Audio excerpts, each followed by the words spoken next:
நாளுடைய அமர்வில் நாம் நினைவு கூர்ந்தோம். நேற்றைய தினம் பத்ரீன்களுடைய சிறப்பும் பத்ரீன்களுக்கு அல்லாஹு தாலா வழங்கிய மகத்துவங்கள் என்ன என்பதை பற்றிய செய்திகளை பரிமாறிக்கொண்டோம்.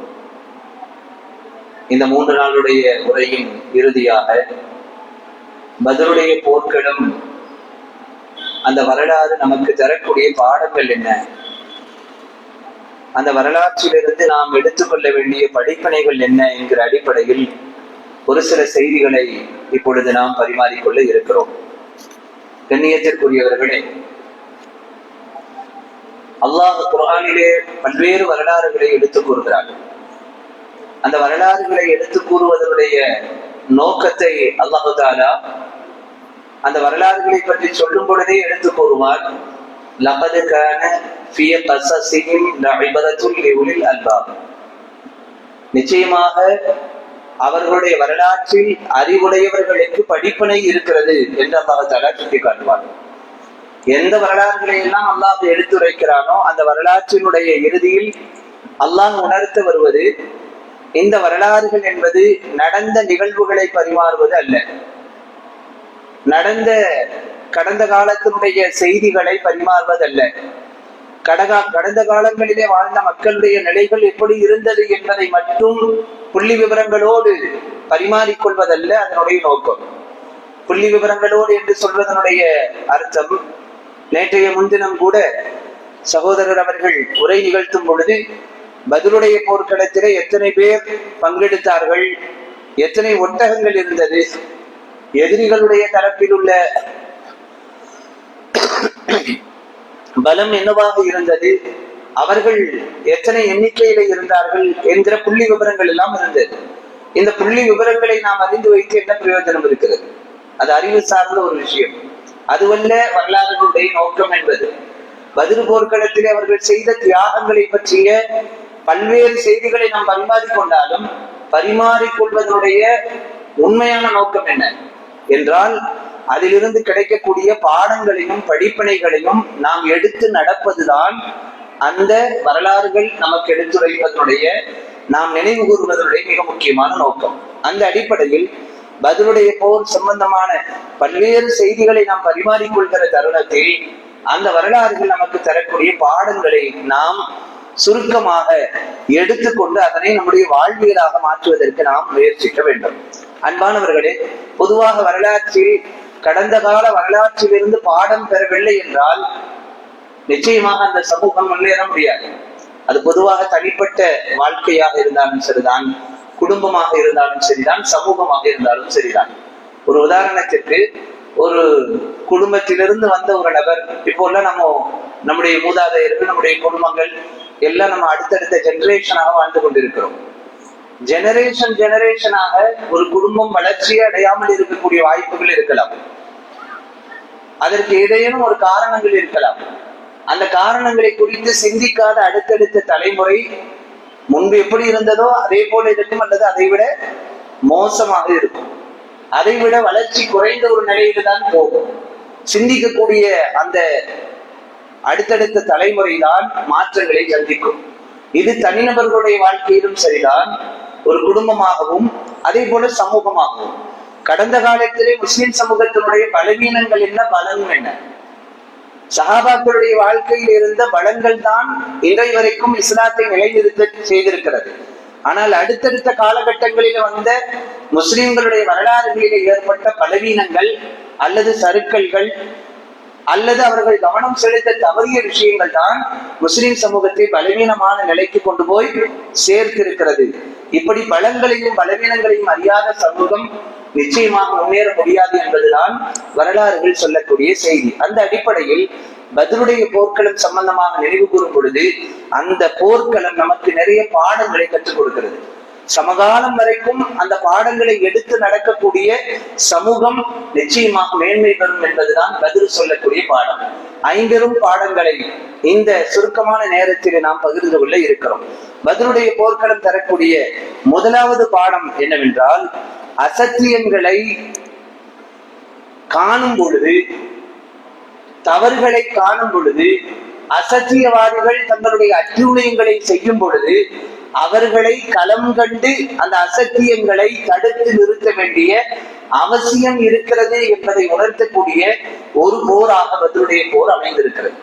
அது நீங்கள் எவ்வளவுதான் எண்ணிக்கையிலே குறைவானவர்களாக இருந்தாலும் சரிதான், அசத்தியங்களை காணும் பொழுது அதை அவ்வப்போது தடுத்து நிறுத்தக்கூடிய களத்தில் நீங்கள் பயணிக்க வேண்டும் என்கிற பாடத்தை பத்ருடைய போர்க்களம் நமக்கு தருகிறது. அசத்தியங்களை வேறறுப்பதற்கான ஒரு நிகழ்வாக அல்லாஹ் தஆலா பத்ருடைய போர்க்களத்தை அமைத்து தந்திருக்கிறார். நீங்கள் கடந்த 2 தினங்களிலே அந்த வரலாற்று செய்தியை நாம் பகிரும் பொழுது ஒரு விஷயத்தை நீங்கள் அறிந்து வைத்திருக்கலாம், நாம் அறிந்து வைத்திருப்போம். 2 நிலைகள் அங்கே இருந்தது பத்ருடைய போர்க்களத்தில். ஒன்று, அந்த வியாபார கூட்டம் வரும் பொழுது அந்த வியாபார கூட்டத்தை வழிமறித்து அந்த பொருட்களை கைப்பற்றுவது என்கிற ஒரு சந்தர்ப்பம். இதை அல்லாஹ் தஆலா நாடவில்லை, அங்கே அது நடக்கவில்லை. அதற்கு பின்னால் இன்னொரு சந்தர்ப்பமாக மாறியதுதான் போர்க்களத்திற்கு அவர்கள் தயாராகிறார்கள். அபூஜஹலுடைய தலைமையில் அவர்கள் பத்ரை நோக்கி வந்திருக்கிறார்கள். அவர்களை எதிர்கொள்வதுதான் இப்போது முஸ்லிம்களுக்கான ஒரே வழி என்கிற இந்த 2 சந்தர்ப்பத்தில் முஸ்லிம்கள் விரும்பியது எதை என்று குர்ஆன் சொல்லும் பொழுது பெரும்பாலான முஸ்லிம்கள் இதை விரும்பினார்கள். அந்த அபூ சுஃபியான் அவர்களுடைய தலைமையிலே வந்த வியாபார கூட்டத்தை வழிமறித்து அந்த பொருளாதாரத்தை நாம் எடுத்துக் கொள்வதே நல்லதாக இருந்திருக்கலாமோ என்று கருதினார்கள். ஆனால் அல்லாஹ்வினுடைய ஏற்பாடு, அல்லாஹ்வினுடைய முடிவு, நீங்கள் அந்த அந்த பொருட்களை எடுப்பதை விட பத்ருடைய களத்தில் சென்று நேருக்கு நேராக அசத்தியவாதிகளை களத்தில் நின்று சந்திப்பதுதான் இந்த நேரத்தில் உங்களுடைய ஈமானை, நம்பிக்கையை அல்லது முஸ்லிம்களுடைய எதிர்காலத்தை தீர்மானிக்கக்கூடிய விஷயம் என்கிற அடிப்படையில் அல்லாஹ்வினுடைய ஏற்பாடு களத்திற்கு வர வேண்டும் என்பது. அதைத்தான் அல்லாஹ் தஆலா குர்ஆனில் இப்படி சுட்டி காட்டுகிறான். சூரத்துல் அன்ஃபாலுடைய வசனங்களில் வஇன்ன ஃபரீகம் மினல் முஃமினீன லகாரிபூன், முஃமின்களிலே ஒரு பிரிவினர் அங்கே களத்திற்கு சென்று பத்ரிலே நேருக்கு நேராக போரிடுவதை முஸ்லிம்களிலே ஒரு பிரிவினர் விரும்பவில்லை, அதை வெறுத்தார்கள் என்று அல்லாஹ் சொல்லி காட்டுகிறார். வஇன்ன ஃபரீகம் மினல் முஃமினீன லகாரிபூன். ஆனால் அல்லாஹ் தஆலா யுஜாதிலூனக ஃபில் ஹக்கி, அது விஷயத்திலே அவர்கள் தர்க்கம் செய்யவும் செய்தார்கள். யுஜாதிலூனக ஃபில் ஹக்கி கஅன்னமா யஸாகூன இலல் மௌத்தி வஹும் யன்துரூன், பார்த்து கொண்டிருக்கவே மரணத்தை நோக்கி அவர்கள் இழுத்து செல்லப்படுவதால் பதட்டம் அடைவது போல அவர்கள் தங்களுடைய நிலைகளை ஆக்கி கொண்டார்கள். அது விஷயத்திலே அவர்கள் தர்க்கம் செய்தார்கள் என்று குர்ஆன் சுட்டி காட்டுகிறது. அப்ப எதை விரும்பல ஒரு சாரார்? களத்திற்கு போய் போராட்டத்தை, களத்திற்கு போய் அந்த அசத்தியவாதிகளை எதிர்கொள்வதை அவர்கள் விரும்பாதவர்களாக இருந்தார்கள். ஆனால் அல்லாஹ் விரும்பியது களத்திலே சென்று நீங்கள் அவர்களை சந்திக்க வேண்டும். அல்லாஹ் அதனை சூரத்துல் அன்ஃபாலுடைய 7வது வசனத்திலே இப்படி சுட்டி காட்டுகிறான். அல்லாஹ் தன் வார்த்தைகளால் சத்தியத்தை நிலைநாட்டவும் காஃபிர்கள், இறை நிராகரிப்பாளர்களை, அநீதியாளர்களை வேறறுக்கவும் அல்லாஹ் தஆலா விரும்பினான். அதனால்தான் எந்த சந்தர்ப்பத்தை அல்லாஹ் தஆலா நழுவ விட்டான்? அந்த அபூ சுஃபியான் தன்னுடைய பொருளாதாரத்தை கொண்டு வரக்கூடிய அந்த படை முஸ்லிம்கள் போய் எங்க தடுத்து நிறுத்தலாம்னு நினைக்கும் பொழுது அவர் வேறு வழியா என்ன செஞ்சிட்டாங்க? மக்காவை அடைந்து விட்டார். இங்கிருந்து அபூஜஹலுடைய படை பத்ரை நோக்கி வந்து விட்டது.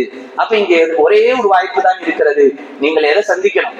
பத்ருடைய போர்க்களத்தை சந்தித்தாக வேண்டும். இந்த போர்க்களத்தை சந்திக்க வேண்டும் என்கிற அல்லாஹ்வுடைய ஏற்பாட்டிற்கு பின்னால் உள்ள அர்த்தம் என்ன?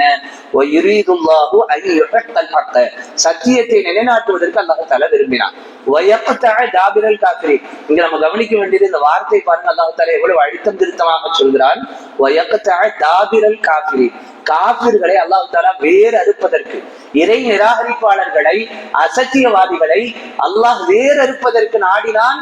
அதனால்தான் அந்த களத்திற்கு வருவதை அல்லாஹ் தஆலா ஏற்பாடாக ஆக்கினான் என்பதை அல்லாஹ் இந்த வசனத்திலே சுட்டி காட்டுகிறார்.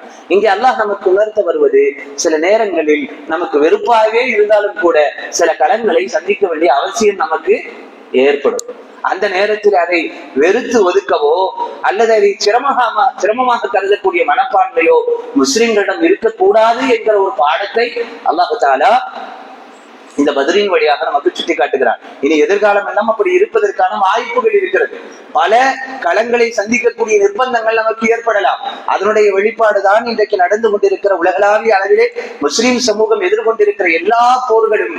முஸ்லிம்கள் எங்கேயும் தாங்களாக சென்று வழியே சென்று அவர்கள் போர்க்களங்களை துவங்கவில்லை என்பதை மிக அழுத்தம் திருத்தமாக உலகத்தினுடைய நிகழ்வுகளை நாம் காணும் பொழுது புரிந்து கொள்ள வேண்டும்.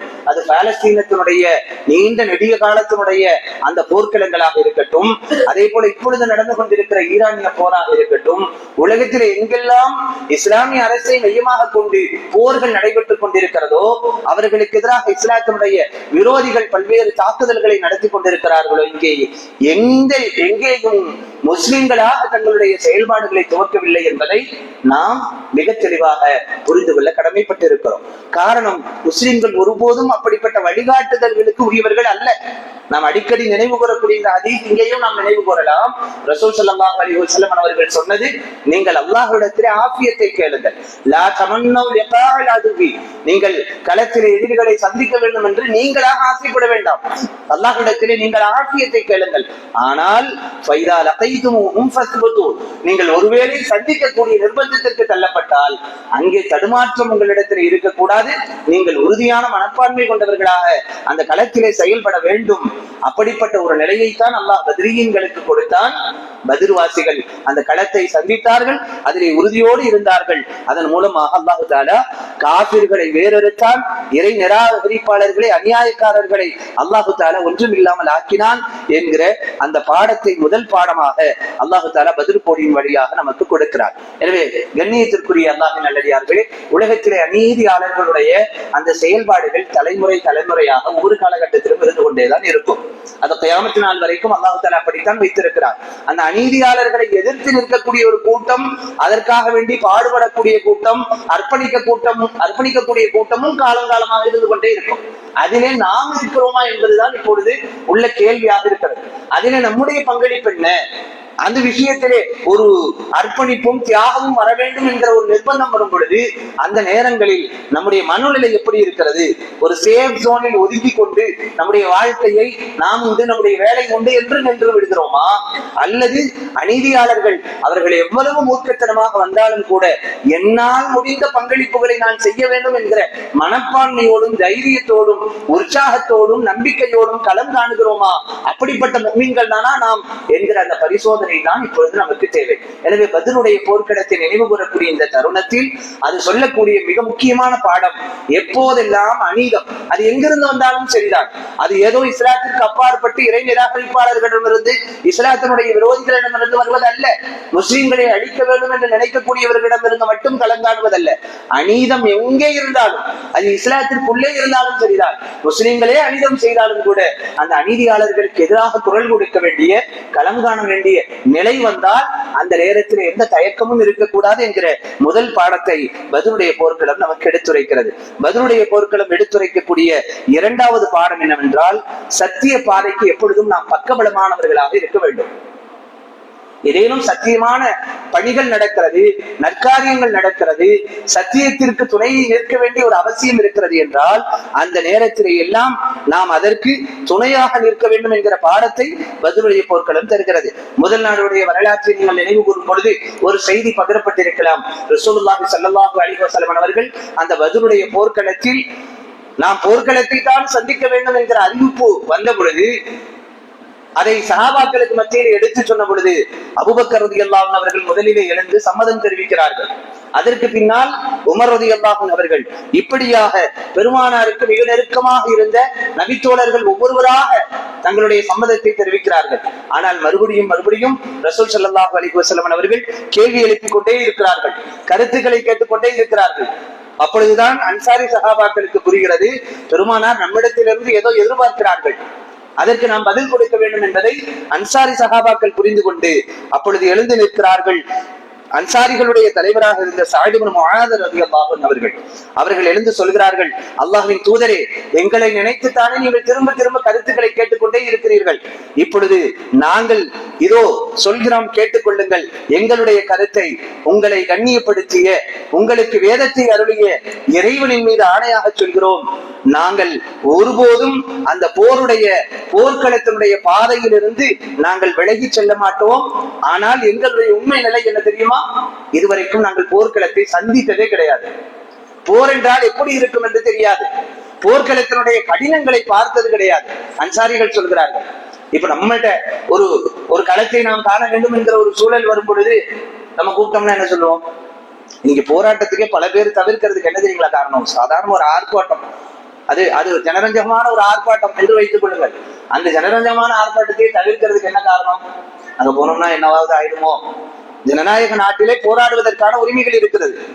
அதை அரசாங்கமே அனுமதி கொடுக்கிறது. அரசியல் அமைப்பு, சாசன சட்டம் அதில் எழுதப்பட்டிருக்கிறது. யாரும் தங்களுடைய உரிமைகளுக்காக வேண்டி போராடலாம் என்று. அந்த போராட்டத்திற்கு அழைப்பு கொடுக்கும் போது அதெல்லாம் ஒரு சில பேருடைய பணிகள், அதை இயக்கவாதிகள் பார்த்துக் கொள்வார்கள் என்கிற அடிப்படையிலே அப்படியே காலங்காலமாக ஒதுங்கியே இருக்கிறோம் அல்லவா? அதுக்கு என்ன காரணம்? அதை பற்றின எந்த ஞானமும் இல்லாதது. இதே நிலை யாருக்கும் இருந்தது? அன்சாரி சஹாபாக்களுக்கும் இருந்தது, பத்ருடைய போர்க்களத்தை சந்திப்பதற்கு முன்னால். அப்போ அன்சாரிகள் சொல்கிறார்கள், அல்லாஹ்வின் தூதரை நீங்கள் எங்களை எதிர்பார்த்து கேட்கிறீர்கள். இப்பொழுது நாங்கள் சொல்கிறோம், இதுவரைக்கும் நாங்கள் போர்க்களத்தை பார்த்தது கிடையாது. ஆனாலும் சொல்கிறோம், நீங்கள் அழைத்தால், நீங்கள் எங்கே எங்களை அழைத்தால் யமன் நாட்டினுடைய கடலோர பகுதியான, யமன் நாட்டினுடைய கடலோர பகுதியிலே இருக்கக்கூடிய பர்குல் ஹிமாத் என்ற இடத்திற்கு எங்களை அழைத்து சென்றாலும் கூட, ஒரு நீண்ட நெடிய தூரம் அது, அந்த இடத்திற்கு எங்களை அழைத்து சென்றாலும் கூட நீங்கள் அழைத்தால் உங்களுக்கு கட்டுப்பட்டு நாங்கள் வருவோம் என்று சொல்கிறார்கள். அப்போ எவ்வளவு பக்கபலமாக தங்களுடைய பதிலை கொடுக்கிறார்கள் பாருங்கள் அன்சாரி சஹாபாக்கள். அதோடு சேர்ந்து இதையும் சொல்கிறார்கள், மூசாவுடைய சமூகம் எப்படி இருந்தார்களோ அது போல நாங்கள் ஒருபோதும் இருக்க மாட்டோம். யூத சமூகம் அப்படித்தான் இருந்தது. இன்றை வரைக்கும் யூத சமூகம் தங்களுக்கு எந்த இழப்பும் இல்லாமல் யாரையாவது இழப்புகளுக்கு ஆளாக்கிவிட்டு தாங்கள் சுகம் அனுப்பிப்பதுதான் யூத நசாராக்களுடைய அந்த காலத்திலிருந்து உள்ள கொள்கை. குர்ஆன் அதைத்தான் சொல்கிறது. யூத நசாராக்கள், யூதர்கள் அன்றைக்கு எப்படி சொன்னார்கள் மூசா அலைஹிஸ்ஸலாம் அவர்களிடத்திலே, ஃபத்ஹப் அன்த வரப்புக ஃபகாத்திலா இன்னஹா ஹுனா காயிதுன், ஃபத்ஹப் அன்த வரப்புக ஃபகாத்திலா, மூசா அலைஹிஸ்ஸலாம் அவர்களை நீங்களும் உங்களுடைய ரப்பும் வேண்டுமானால் போய் போர்க்களத்தில் நீங்கள் அதனை சந்தியுங்கள், இன்னஹா ஹுனா காயிதுன், நாங்க இங்க சேஃபா உட்கார்ந்துக்கிறோம் அப்படின்னு சொன்னாங்க. யாரு? அந்த யூத சமூகம். அவர்கள் சொல்வதை போல நாங்கள் நிச்சயமாக சொல்ல மாட்டோம் என்று யார் சொன்னா? சஹாபாக்கள்ல அன்சாரி தோழர்களாக இருக்கக்கூடிய சஅத் இப்னு முஆத் ரலியல்லாஹு அன்ஹு அவர்கள் எழுந்து சொன்னார்கள், அதோடு சேர்த்து நீங்கள் செங்கடலை காட்டி இதிலே குதிக்க வேண்டும் என்று சொன்னாலும் கூட அதனை நாங்கள் செய்வோம் அல்லாஹ்வின் தூதரே. எங்களிலே ஒருவர் கூட பின்வாங்கவே மாட்டோம். நாளை பகைவர்களை எதிர்கொள்வதில் எங்களுக்கு கடுகளவு விருப்பம் கிடையாது. போரில் மன உறுதியோடு நாங்கள் இருப்போம், களத்தில் உண்மையாக நடந்து கொள்வோம். உங்களுக்கு கண்குளிர்ச்சியை அல்லாஹு தஆலா நிச்சயமாக காட்டுவான் என்கிற நம்பிக்கையான வார்த்தைகளை சொல்லி, அதனால் அல்லாஹ்வின் தூதரே நீங்கள் தைரியமாக முடிவெடுங்கள் என்கிற வார்த்தையை அன்சாரிகளுடைய தலைவராக இருந்த அவர்கள் அன்சாரிகளின் தரப்பிலிருந்து சஅத் இப்னு முஆத் ரலியல்லாஹு அன்ஹு அவர்கள் நம்பிக்கையான இந்த வார்த்தைகளை எடுத்துரைக்கிறார்கள். இதனை கேட்ட ரசூலுல்லாஹி ஸல்லல்லாஹு அலைஹி வஸல்லம் அவர்கள் மன மகிழ்ச்சி அடைகிறார்கள். அப்பொழுது அவர்களுக்காக வேண்டி பிரார்த்தனையும் செய்கிறார்கள். பிறகு சொன்னார்கள், குறைஷி பிரமுகர்கள் களத்தில் வீழ்ந்து கிடப்பதை இப்பொழுது என்னுடைய கண்களால் இப்பொழுது நான் பார்க்கிறேன் என்று அல்லாஹ்வின் தூதர் ஸல்லல்லாஹு அலைஹி வஸல்லம் அவர்கள் சொன்னார்கள். அப்போ ஒரு பக்க பலமாக இருந்து விட்டால் அல்லாஹ் எப்படிப்பட்ட நம்பிக்கையை கொடுக்கிறான் என்பதற்கான அடையாளங்கள் இது. அன்சாரிகள் பேசி முடித்ததற்கு பின்னால் பெருமானார் சொன்ன வார்த்தை, அந்த பத்ருடைய போர்க்களத்தில் குறைஷிகளுடைய தலைவர்கள், குறைஷிகளுடைய பிரமுகர்கள் எங்கெங்கெல்லாம் அவர்கள் வீழ்ந்து கிடக்கிறார்கள் என்கிற அந்த நிகழ்வு என் கண் முன்னால் இப்பொழுது தெரிகிறது என்று சொன்னார்கள். இப்படியும் ஒரு அறிவிப்பு இருக்கிறது. நபி ஸல்லல்லாஹு அலைஹி வஸல்லம் அவர்கள் படை களத்திற்கு வந்து மார்க் பண்ணி காட்டினாங்க. இந்த இடம்னு சொல்லி மார்க் பண்ணி என்ன சொன்னாங்க? இந்த இடத்தில் தான் அபூ ஜஹல் கொல்லப்படுவான், இந்த இடத்தில் தான் உத்பா கொல்லப்படுவான், இந்த இடத்தில் தான் ஷைபா கொல்லப்படுவான், இந்த இடத்தில் தான் உக்பத் இப்னு அபீ முஅய்த் கொல்லப்படுவான் என்று சொல்லி அல்லாஹ்வின் தூதர் ஸல்லல்லாஹு அலைஹி வஸல்லம் அவர்கள் அடையாளமிட்டு ஒவ்வொரு இஸ்லாத்தினுடைய விரோதிகளாக சுட்டி காட்டினார்கள். இப்னு மஸ்ஊத் ரலியல்லாஹு அன்ஹு அவர்கள் சொல்லி காட்டுகிறார்கள், போர்க்களம் நடக்கிறது. அந்த போர்க்களத்திலே இஸ்லாத்துடைய விரோதிகள் மடிகிறார்கள். அல்லாஹ்வின் தூதர் ஸல்லல்லாஹு அலைஹி வஸல்லம் அவர்கள் எந்த இடத்திலே எல்லாம் யாரை குறித்து மார்க் செய்து காட்டினார்களோ அந்த இடத்தினுடைய ஒரு இன்ச் கூட அங்கும் மிகும் நகரவில்லை. எந்த இடத்தில் குறிப்பிட்டார்களோ அந்த இடத்தில் அபூஜஹல் கொல்லப்பட்டான். எந்த இடத்தை சுட்டிக்காட்டி பெருமானார் சொன்னார்களோ அந்த இடத்தில் உத்பா கொல்லப்பட்டான். அதே இடத்தில் ஷைபா கொல்லப்பட்டான். அந்த இடத்தில் தான் உக்பத் இப்னு அபீ முஐத் கொல்லப்பட்டான் என்று அல்லாஹ் இப்னு மஸ்ஊத் ரலியல்லாஹு அன்ஹு அவர்கள் அந்த போர்க்களத்தினுடைய நிலைகளை விவரிக்கிறார்கள் என்றால் இந்த எல்லா விஷயங்களுக்கும் மிகவும் அஸ்திவாரமாக இருந்தது முஸ்லிம்கள் வெளிக்காட்டிய அந்த பக்கபலமான நம்பிக்கை, ஆதரவு, அவர்கள் கொடுத்த ஒத்துழைப்பு என்பதை அன்பானவர்களை நாம் பாடமாக எடுத்துக்கொள்ள கடமைப்பட்டு இருக்கிறோம். இன்றைக்கு ஒரு சாதாரண நிகழ்வாக இருந்தாலும் கூட ஒத்துழைப்புகள் இல்லாததனுடைய விளைவாக எத்தனையோ காரியங்கள் முடங்கி போயிருக்கிறது என்பதை நாம் கவனத்திலே கொள்ள வேண்டும். இன்றைக்கு ஆளே கிடையாது. சாதாரண ஒரு சாயா கொடுக்கறதா இருந்தாலும் ஒரு ஆள் தான். அந்த ஆள் இல்லைன்னா சாயா அன்னைக்கு கிடைக்காது. சொல்றேன், இங்க இப்போ இங்க தராவீக முடிச்சுட்டு அந்த ஒரு சீரவி இருக்கிறாங்க, அவங்க கொடுத்தாதான் உண்டு. அவங்க அன்னைக்கு வரலன்னு வச்சுக்கோங்க, இன்னும் கிடைக்காது, சாயா கிடைக்காது. ஒரு சாதாரண சின்ன சின்ன காரியங்களில் இருந்து இன்னைக்கு நீங்க இஃப்தாருக்கு எடுத்துக்கிட்டீங்க அப்படின்னு சொன்னா இஃப்தாருக்கு பங்காளர்கள் தான் பலரும், உழைப்பாளர்கள் ரொம்ப குறைவுதான், ஒரு 4 பேர் தான்.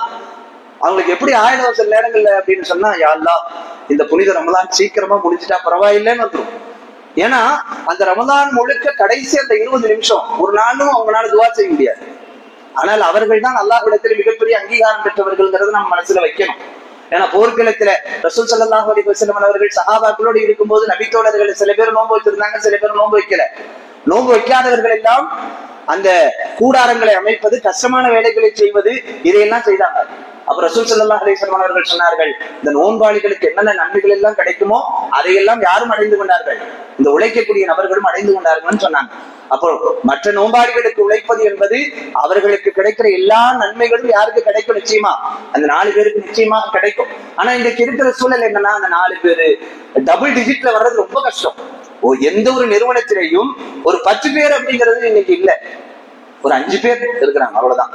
மீறி போனா அந்த 1 டிஜிட்ல தான் இருக்குமே தவிர 10 பேர் என்ற இரட்டை இலக்கு கூட இன்றைக்கு ஒரு நிறுவனத்திலோ, ஒரு பள்ளியிலோ, அல்லது ஒரு ஸ்தாபனத்திலோ, ஒரு பள்ளி, ஒரு கல்வி நிறுவனத்திலோ, அல்லது ஒரு இயக்கத்திலோ எதுவாக இருந்தாலும் அதிகப்படியான நபர்கள் அதற்காக முழு டெடிகேஷனோடு உழைக்கிறார்கள் என்பது மிக மிக குறைவான ஒரு சூழலாகத்தான் இருக்கிறது.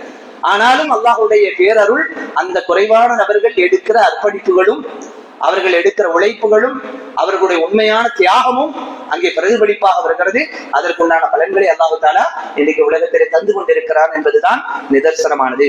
எனவே கண்ணியத்திற்குரியவர்களை பதில் தரக்கூடிய 2வது பாடம், நாம் இஸ்லாத்தினுடைய எல்லா படிகளுக்கும், அது சாதாரண பணிகளில் இருந்து தொடங்கி நம் உடல் உழைப்புகளை கொடுக்கக்கூடிய அத்தனை பணிகளுக்கும் நாம் ஆதரவுள்ளவர்களாக, பங்காளர்களாக, ஒத்துழைப்பு தரக்கூடியவர்களாக இருக்க வேண்டும். அது நமக்கு எங்க கிடைக்கிறோ ஏதாவது ஒரு இடத்திலேயாவது நம்முடைய பங்களிப்பு இருந்து கொண்டே இருக்க வேண்டும். ஆக உடலாலும் பொருளாலும் நாம் பங்களித்துக் கொண்டே இருக்க வேண்டும். ஜும்ஆனுடைய உரையிலே சொன்னது போல, இன்னல்லாஹ் அஷ்தரா மினல் முஃமினீன அன்ஃபுஸஹும் அம்வாலஹும், அல்லாஹ் முஃமின்களுடைய உயிரை, அவர்களுடைய பொருள், அவர்களுக்கு அல்லாஹ் தஆலா விலை பேசிக் கொண்டான். எதற்கு பகரமாக? சொர்க்கத்தை விலை பேசிக் கொண்டான். எதற்கு பகரமாக? உடல், பொருள். இந்த 2 பொருளாதாரத்தையும் நாம் கொடுக்க வேண்டும், உடல் உழைப்புகளையும் கொடுக்க வேண்டும். அந்த அடிப்படையில் நாம் பதிலில் இருந்து கிடைக்கக்கூடிய அந்த பாடமாக எடுக்க வேண்டியது, நாம் இஸ்லாத்தினுடைய எல்லா பணிகளுக்கும் ஆதரவாளர்களாக இருக்க வேண்டும். அதே போல களத்திலே பேரார்வம் மிக்கவர்களாக இருக்க வேண்டும். 3வது பாடம், அங்க ஒரு பணி என்று வந்து விட்டால் அதில் ஆர்வத்தோடும் உற்சாகத்தோடும் நாம் ஈடுபட வேண்டும். அதற்கு நிறைய சம்பவங்கள் இருக்கிறது. அதிலே நாம் நினைவுபடுத்திக் கொள்வது என்றால், நேற்றைய தினமும் அதனை நாம் பேசினோம். சிறுவர்களாக போர்க்களத்திலே அபூஜஹலை கொள்வதற்கு முஆதும் முஅவ்விதும் எடுத்துக்கொண்ட அந்த ஆர்வம் தான் இன்றைக்கு மிக அவசியமானதாக இருக்கிறது. களத்திலே ஆர்வம் என்பது மிக முக்கியமான முஃமினுடைய ஒரு பண்பு. அது நமக்கு சந்தர்ப்பம் கிடைத்து விட்டால் அதனை செய்வதற்கு நம்மால் முடிந்த எல்லா உழைப்புகளையும், தியாகங்களையும் கொடுக்க வேண்டும். அல்லாஹ் நமக்கு கொடுத்திருக்கிறான் என்கிற ஆர்வத்தோடு அதிலே நாம் ஈடுபட வேண்டும். அந்த ஆர்வத்தையும் இந்த பத்ருடைய போர்க்களம் நமக்கு பாடமாக கொடுக்கிறது. 4வதாக கிடைக்கக்கூடிய ஒரு பாடம், உறுதியான நம்பிக்கை, இறை நெருக்கம். இது இருந்தால் அல்லாஹு தாலா எவ்வளவு நெருக்கடியான நிலையிலும் நமக்கு வெற்றியை கொடுப்பான் என்கிற பாடத்தை பத்ருடைய போர்க்களம் நமக்கு தருகிறது. உறுதியான நம்பிக்கை வேண்டும். இன்னைக்கு நமக்கு பல விஷயங்களிலேயும் வெற்றிகள் கிடைக்காமல் இருப்பதற்கு நம்முடைய மனசுல உறுதியான நம்பிக்கை கிடையாது. இரண்டாவது, அல்லாஹ்வை நெருங்கி போய் என்று அவனுடைய ஆதரவை பெற்று நம்முடைய ஒரு காரியத்தை நாம் நடைமுறைப்படுத்த வேண்டும் என்கிற எண்ணம் நம்மிடத்தில் வருவது கிடையாது. உறுதியான நம்பிக்கையும் இறை நெருக்கமும் அந்த பத்ருடைய போர்க்களத்திலே இருந்தது. படைக்களத்தை மட்டும் ரசூலுல்லாஹி ஸல்லல்லாஹு அலைஹி வஸல்லம் அவர்கள் நம்பவில்லை. ஆனால் படைக்களத்தை நிறுத்திவிட்டு தான் அல்லாஹ்ட்ட போய் மன்றாடினாங்க. அப்ப அங்க படை தயாராக இருந்தது. இன்னைக்கு நம்ம பல பேர் ஆட்களை நம்பியே இருப்போம், நம்முடைய சக்தியை நம்பி இருப்போம், நம்முடைய அறிவாற்றலை நம்பி இருப்போம். எல்லா பிளானிங் எல்லாம் ரொம்ப சக்சஸ் அப்படின்னு நினைச்சுக்கிட்டே இருப்போம். இதுக்கு மேல இந்த ப்ரோக்ராமோ இந்த செயல் திட்டமோ ஃபெயில் ஆகிறதுக்கான வாய்ப்பே கிடையாதுன்னு நினைப்போம். ஆனால் உண்மையில் அப்படி அல்ல. எல்லாவற்றையும் செய்துவிட்டு யாருடைய அருளை எதிர்பார்க்க வேண்டும்? அல்லாஹ்வுடைய அருளை எதிர்பார்க்க வேண்டும். அதைத்தான் பத்ருடைய போர்க்களத்தில் அல்லாஹ்வினுடைய தூதர் ஸல்லல்லாஹு அலைஹி வஸல்லம் அவர்கள் செய்தார்கள். ஹதீஸ் அதனை சுட்டிக்காட்டுகிறது. அல்லாஹும்ம இன்னி அன்ஷுதுக மா வஅத்தனி, இறைவா எனக்கு எதை நீ வாக்களித்தாயோ அதை நீ நடைமுறைப்படுத்திக் கொடு. எனக்கு நீ எதை வாக்கு கொடுத்தாயோ அதை நீ நடைமுறைப்படுத்தி கொடு. நீ இந்த கூட்டத்தை அழித்து விடாதே, அதற்கு பின்னால் நீ வணங்கப்பட மாட்டாய் என்கிற பிரார்த்தனையை செய்தார்கள். குர்ஆன் அதனை எடுத்து கூறுகிறது. இது தஸ்தகீஸூன ரப்பக்கும் அன்னீ முமித்துக்கும் பிஅல்ஃபின் மினல் மலாயிகத்தி முர்திஃபீன். அவர்கள் அல்லாஹ்விடத்தில் இது தஸ்தகீஸூன, நீங்கள் அல்லாஹ்விடத்தில் உதவி தேடிய பொழுது நாம் உங்களுக்கு 1000 மலக்குகளை கொண்டு உங்களுக்கு நாம் உதவி செய்தோம் என்று அல்லாஹ் தஆலா சுட்டி காட்டுகிறார். அப்போ ஒரு களத்திலே நாம் நின்று விட்டால் என்ன ப்ரிப்பரேஷன் இருந்தாலும் கூட, தயாரிப்புகள் இருந்தாலும் கூட, அல்லாஹ்வினுடைய உதவியை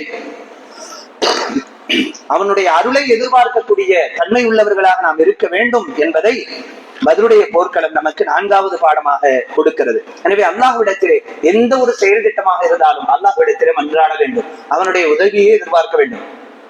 ஆனால் அதே சமயத்தில் அதற்கு முன்னால் எல்லாம் நல்ல நடத்தி கொடுத்துருவான்னு சொல்லிட்டு எதையுமே செய்யாம உட்கார்ந்திருந்தா எல்லா செயல் திட்டங்களும் இருக்க வேண்டும். எல்லா விதமான திட்டமிடுதல்களும் ப்ரிப்பரேஷனும் எல்லாம் பண்ணிட்டு கடைசியில எதை எதிர்பார்க்கணும்? அல்லாஹ்வுடைய அந்த அருளை எதிர்பார்க்க வேண்டும். அப்போ ரெண்டும் நடக்கணும்.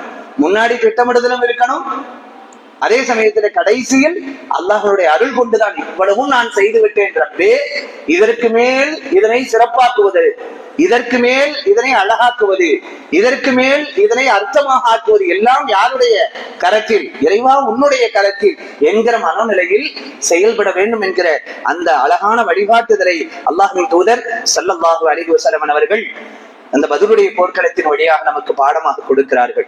பத்ருடைய போர்க்களம் தரக்கூடிய கடைசி 5வது படிப்பினை என்னவென்றால், இறை உதவிகள் என்பதை நீங்கள் சரியாக செயல்பட்டால் எந்த நேரத்தில் எப்படி இறைவனுடைய தூதர் ஸல்லல்லாஹு அலைஹி வஸல்லம் அவர்களும் வழிகாட்டி இருக்கிறார்களோ அந்த இஸ்லாத்தினுடைய வழிகாட்டுதலின்படி நீங்கள் செயல்பட்டால் அல்லாஹ்வினுடைய உதவியை கண்கூடாக நீங்கள் பார்க்க முடியும். அது சாதாரண விஷயத்திலிருந்து போர்க்களமாக இருக்கிற ஒரு மிகப்பெரிய களம் வரைக்கும், அது அன்னைக்கு மட்டுமல்ல எல்லா காலங்களிலேயும் பார்க்க முடியும். எல்லா காலங்களிலேயும் பார்க்க முடியும். இன்றைக்கும் கூட அல்லாஹ்வினுடைய உதவியில் தான் எல்லாம் நடக்கிறது. குர்ஆன் சொல்வது போல அல்லாஹ்வினுடைய உதவி என்பது சில செயல்பாடுகளின் வழியாகவும் நடக்கும், செயல்பாடுகள் இல்லாமல் நேரடியாகவும் அல்லாஹ்வினுடைய உதவி என்பது ஏற்படும். நேரடியாக அல்லாஹ்வினுடைய உதவி என்பது என்ன? இன்றைக்கு அதுதான் நடந்து கொண்டிருக்கிறது.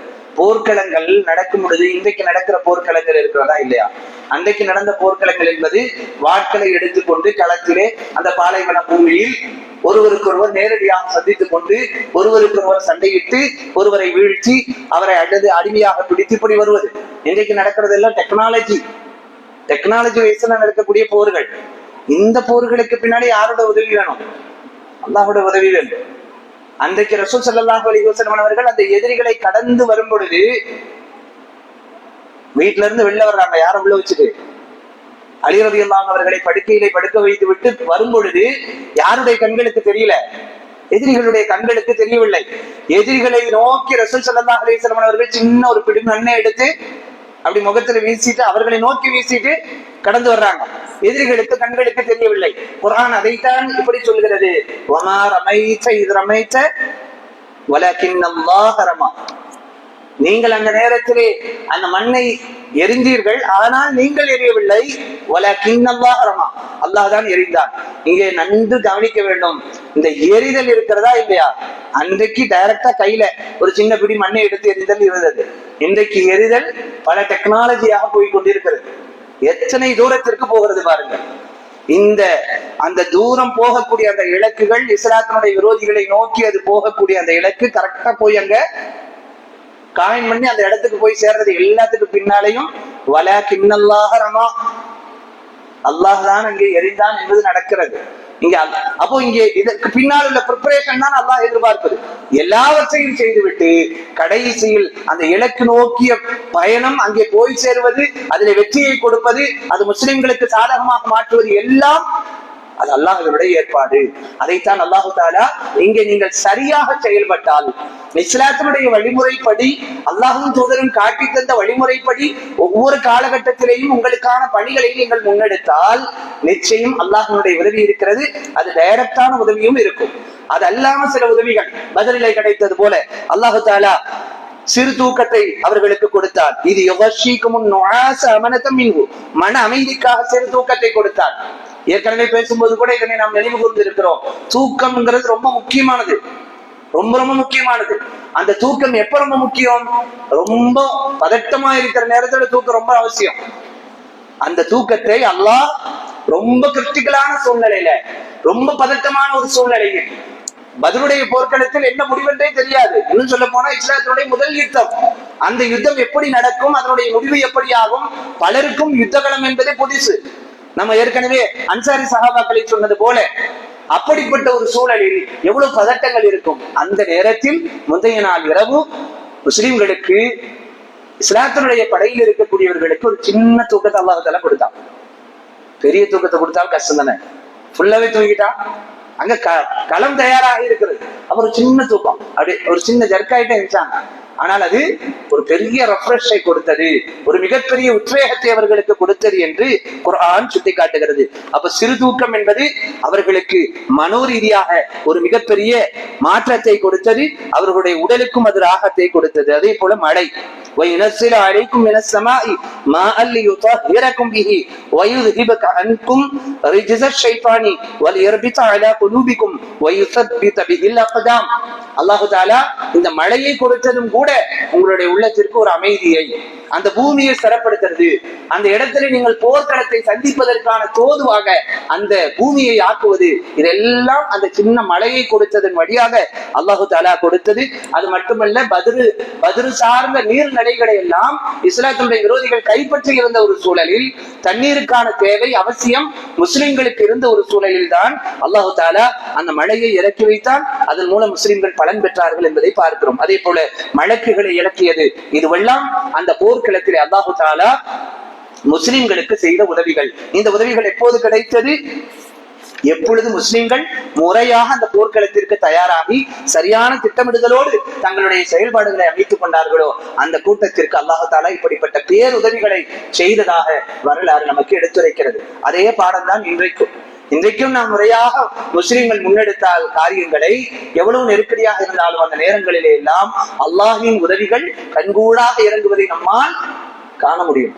காணலை இது வரைக்கும். காணாததுனாலே அதற்கான முயற்சிகளை நாம் முன்னெடுக்கல. பலரும் அல்லாஹ் எனக்கு உதவி செய்தான், அல்லாஹ்வினுடைய பேருபகாரம் தான் இது, அல்லாஹ் தான் எனக்கு கிருபை செய்தான், அல்லாஹ்வினுடைய உதவியை நான் கண்கூடாக பார்த்தேன், அவனுடைய உதவிதான் எனக்கு இப்படியான நிகழ்வுகள் எல்லாம் நடந்தது என்று அல்லாஹ்வை முன்னிறுத்தி பேசுபவர்கள் இன்றைக்கும் இருக்கத்தானே செய்கிறார்கள். ஆனா என்ன, கொஞ்சம் குறைவா இருக்கிறார், சொற்பமாக இருக்கிறார்கள்.